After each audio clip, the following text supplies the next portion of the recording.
Um certo rei da Índia ficou maravilhado com a invenção do jogo de xadrez. E ele perguntou ao sábio que o criou qual seria o pagamento que ele gostaria de receber. O sábio fez um pedido simples e inusitado. Ele disse: Majestade, o jogo de xadrez tem 64 casas. Assim, eu gostaria de receber o meu pagamento em grãos de trigo, da seguinte maneira: na primeira casa, 1 grão de trigo. Na segunda casa, 2 grãos de trigo. Na terceira casa, 4 grãos de trigo. E assim, a cada casa, dobrando o número de trigo da casa anterior.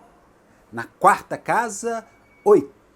Na quinta casa, 16. Na sexta casa, 32. Ah, sim, sim, sim, sim. Já entendi.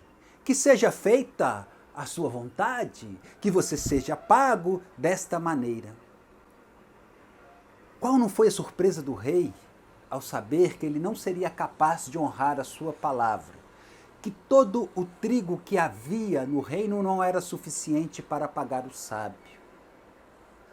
Porque, no final das contas, o rei deveria pagar cerca de 500 bilhões de toneladas de trigo para honrar a sua palavra.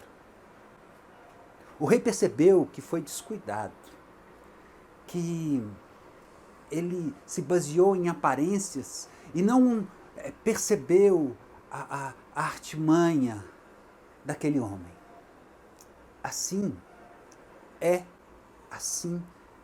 em relação a esse vírus, a esse tal coronavírus.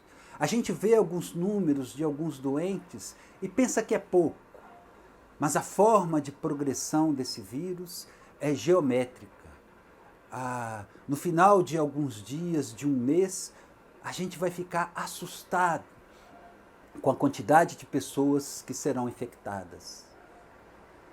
Nesse momento a gente pode escolher de agir de uma forma descuidada, como esse rei agiu, ou de agir de uma forma mais sábia e mais considerando mais profundidade, considerando mais os fatos para tomar as nossas decisões. Na minha opinião, a gente deve se cuidar da melhor maneira possível, porque a gente não está falando de trigo, a gente está falando de vidas. Eu sou Gustavo Gaivota, do Mundo com Mais Histórias.